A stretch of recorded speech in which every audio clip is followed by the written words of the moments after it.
Assalamualaikum warahmatullahi wabarakatuh.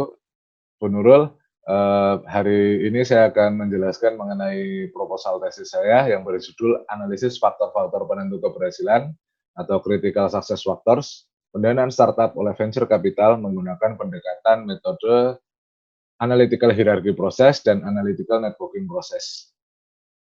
Latar belakang penelitian saya adalah saya merasa pendanaan merupakan faktor yang sangat krusial bagi sukses tidaknya sebuah startup. Adanya pendanaan tentunya akan membuat startup lebih mudah untuk bisa membesarkan scale up bisnisnya. Nah, pertanyaannya ada kesulitan dan ada ketidakcocokan antara investor dan startup karena tidak semua startup dapat mendapatkan kecocokan dan kesepakatan dari investor itu sendiri. Karena pasti terdapat kriteria-kriteria khusus yang diterapkan oleh berbagai jenis investor dalam menentukan kelayakan startup yang akan diberi pendanaan. Terhadap kriteria-kriteria apa saja yang menentukan kesepakatan pendanaan dan yang berujung pada hasil yang baik, diperlukan studi analisis faktor penentu keberhasilan atau critical success factor pendanaan startup oleh investor. Itulah latar belakang penelitian ini. Kemudian rumusan masalahnya adalah kita tahu bahwa Presiden Jokowi menyampaikan pada Kompas.com bahwa Indonesia saat ini hanya mencapai 3,1% untuk entrepreneur, sedangkan dunia standarnya memiliki 14% untuk negara maju. Nah, Indonesia memiliki misi untuk meningkatkan itu menjadi 10%. Sayangnya, seperti yang kita tahu, kemudahan mendapatkan investor bagi startup di Indonesia tidak seperti negara-negara maju. Dan bahkan investor juga kesulitan mendapatkan startup yang baik karena 90% dianggap gagal startup-startup yang ada di Indonesia. Jadi di sini kesepakatan akan sulit terjadi. Terdapat interest gap antara interest dan knowledge gap antara investor dan pelaku startup yang menyebabkan pendanaan tidak berujung pada kesuksesan bersama bagi kedua belah pihak yang bersepakat. Kemudian pertanyaan penelitiannya adalah ini, apa saja faktor-faktor keputusan, apa saja indikator-indikator keberhasilan pendanaan dari venture capital, terus apa saja indikator-indikator keberhasilan pendanaan dari venture capital dalam proses pengembangan bisnis startup, bagaimana proses venture capital mencari, memilih, mempertimbangkan atau untuk memperhatikan atau meningkatkan pendanaan pada perusahaan startup, bagaimana perbandingan antara venture capital dan startup dalam menilai indikator keberhasilan pendanaan pada startup, dan bagaimana perhitungan valuasi startup-startup yang sudah diberi pendanaan oleh venture capital.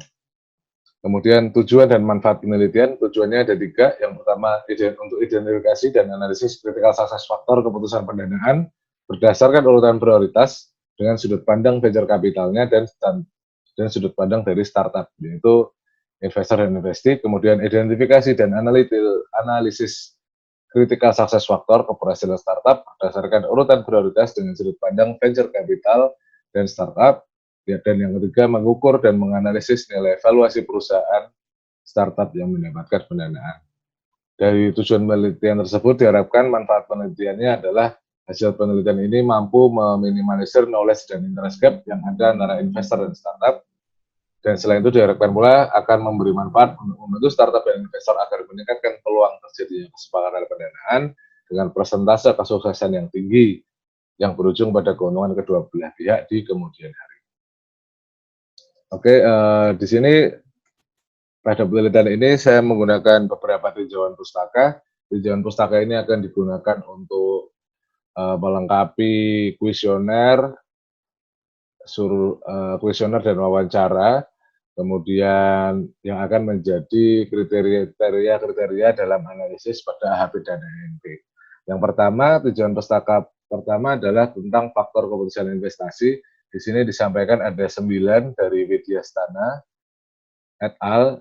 Dari penelitian sebelumnya yang berjudul M Corporate Venture Capital Variable for Investing in Startup in Indonesia. Di sini dilihat bisa ada satu lokasi geografis, kondisi pasar, iklim investasi, tahapan, timing investasi, modal intelektual, pendiri tim manajemen, kerjasama dengan modal ventura lain, jenis produk, dan keterkaitan produk dengan bisnis grup perusahaan. Kemudian tinjauan pustaka kedua, ini lanjutan untuk faktor keberhasilan startup. Ini dijelaskan oleh Santi Esteban dan Mauricio di tahun 2017 dalam jurnal yang berjudul Systematic 25 Literature Review of Critical Success Factors of Information Technology Startup. Jadi terdapat 3 menurut mereka, ada organisasi, individu, dan eksternal. Yang ini dijabarkan pula oleh Fitria Widyaswari pada tesisnya yang berjudul Analisis Faktor-Faktor Keputusan Investasi Corporate Venture Capital dan Faktor Kunci Keberhasilan Startup Studi pada PT Mandiri Kapital Indonesia. Pada organisasi bisa dilihat seperti ini, dibagi menjadi 6, kemudian pada individu dibagi menjadi 10,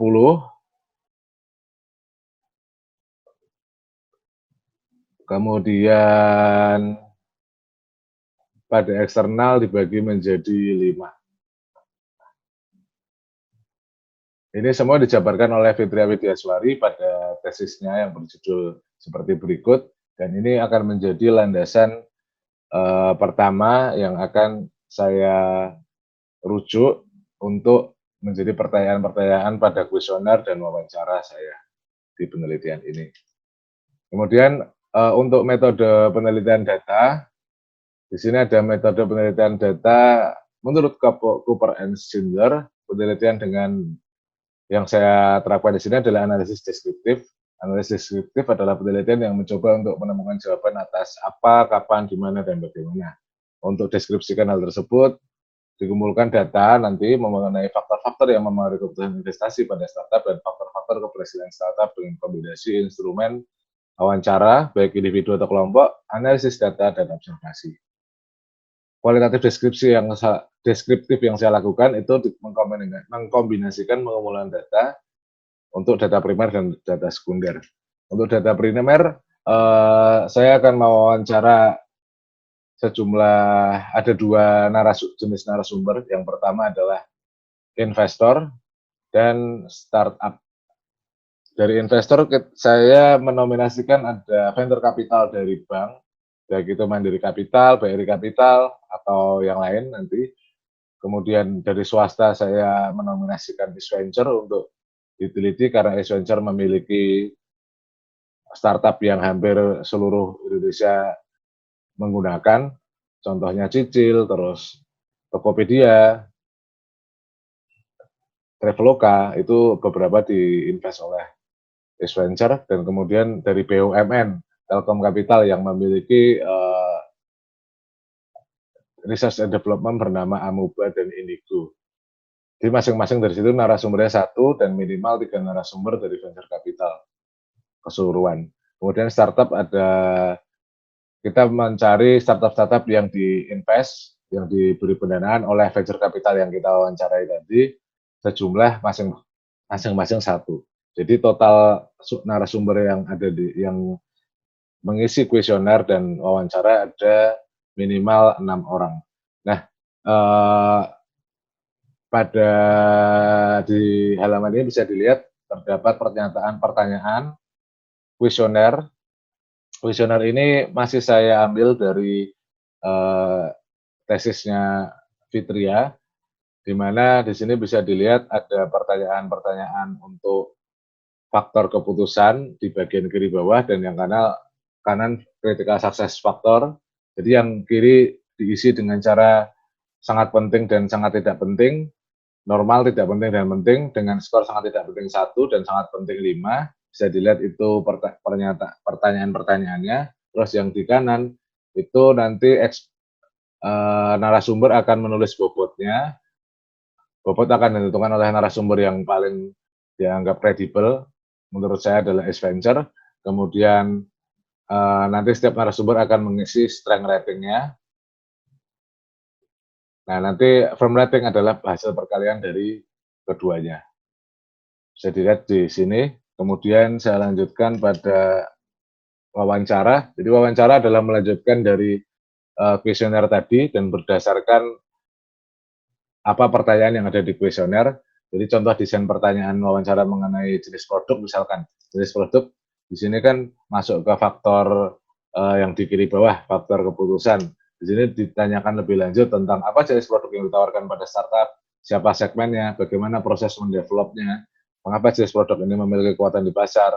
Ini ditanyakan kepada 2 narasumber, 2 jenis, yaitu dari sudut pandang startup dan dari sudut pandang investor. atau venture capital. Kemudian saya juga akan mengobservasi, observasinya berjenis non-behavioral atau record analysis mengenai data-data yang akan melengkapi wawancara dan kuesioner. Data tersebut ada 4, yaitu financial report startup, user engagement report startup, business report startup, dan data lainnya yang mendukung penelitian. Kemudian metode penelitian yang saya lakukan selanjutnya adalah untuk mencari data sekunder. Data sekunder di sini hanya untuk mendukung penelitian ini. Ini observasi juga, record analysis untuk data-data yang ada di internet ataupun yang disusun oleh venture capital itu sendiri. Data sekunder ini ada data pertumbuhan pengguna internet, data investasi startup, data startup di Indonesia, data perkembangan investasi di Indonesia, dan data kegagalan dan data-data lainnya yang akan bisa mendukung penelitian ini. Metode analisis yang saya gunakan adalah AHP dan ANP. AHP dan Analytical Network Appraisal sendiri adalah diusulkan oleh SAATI. Ini adalah metode untuk menilai bagaimana keputusan itu yang diawali dari pertimbangan-pertimbangan subjektif bisa dianalisis menjadi lebih objektif. Khususnya pada ANP itu yang merupakan pengembangan AHP itu memang difungsikan untuk menganalisis hierarki dalam AHP yang lebih kompleks, interdependent, sangat saling bergantung, saling keterkaitan, dan saling memberi feedback antar elemennya yang dirasa saya sangat cocok untuk meneliti faktor-faktor keputusan investasi yang sangat kompleks. Nah, di sini saya akan menggunakan software, ternyata ada software untuk menganalisis ini, dan software tersebut akan menghasilkan dua-duanya. Jadi AHP akan didapatkan juga, ANP juga akan didapatkan. Jadi nanti kita akan bisa membandingkan antara hasil AHP dan ANP itu sendiri.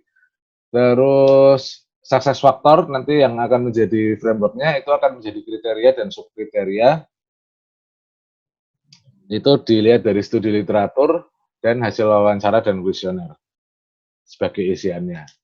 Ini bisa dilihat, ini penelitian dari saya ambil dari ResearchGate, ada Applying Analytic Network Process ANP untuk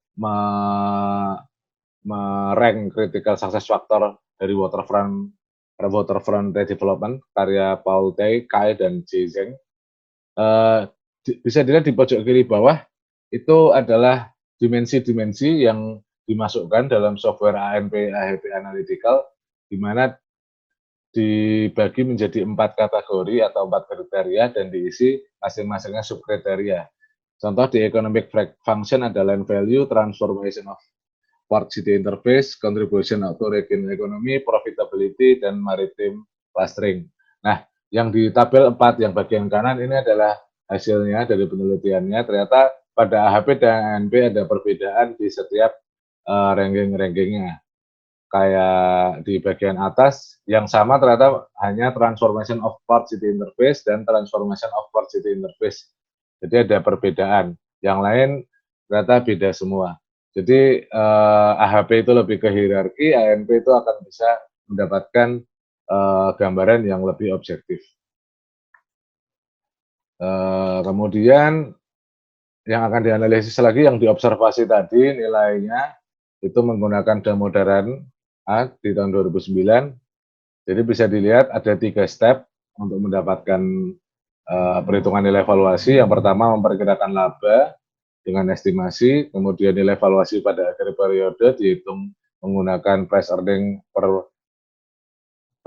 ratio dari perusahaan topik pada sektor yang diperdagangkan.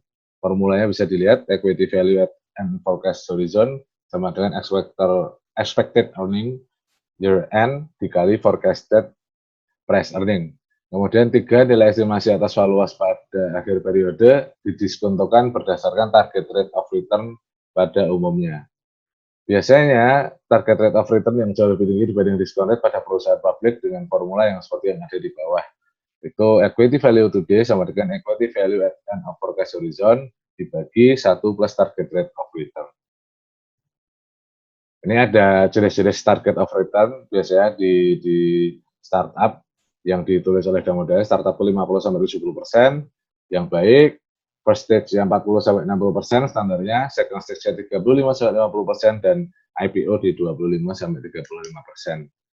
Ini rangkuman dari proses analisis data saya dan penelitian. Jadi dibagi dua, yang atas adalah data primer, yang bawah adalah data sekunder. Data sekunder bisa dilihat seperti itu ya, jadi observasi data-datanya nanti akan menghasilkan data sekunder yang akan jadi pertimbangan.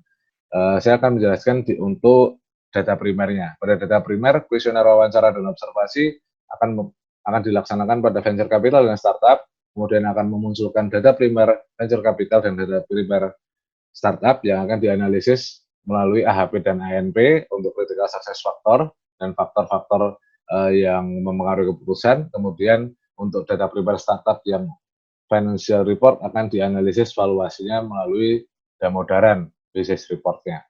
Nanti akan menjadi, jadi datanya akan menjadi hasil analisis AHP ANP critical success factor dari venture capital point of view, kemudian hasil analisis AHP ANP startup point of view, kemudian hasil valuasi Damodaran startup point of view, dan data sekunder.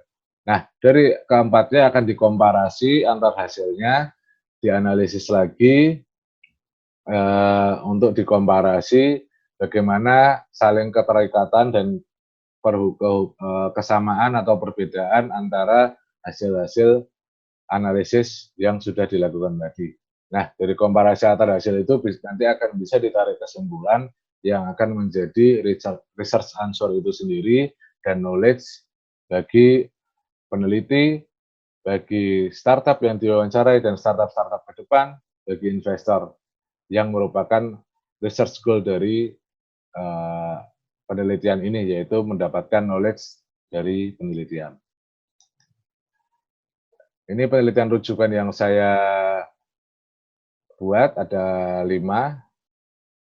Yang pertama tadi yang punyanya Mbak Fitria, kemudian ada analisis faktor untuk jaminan halal yang menggunakan AHP, terus yang saya presentasikan sebelumnya, Applying Analytic Network Process, kemudian ada M Corporate Venture Capital yang tadi menjadi sumber untuk 9 faktor keputusan, dan yang kelima Systematic Literature Review of Critical Success Factor of Information Technology Startup yang menjadi kriteria dan kriteria dari faktor keberhasilan atau Critical Success Factor.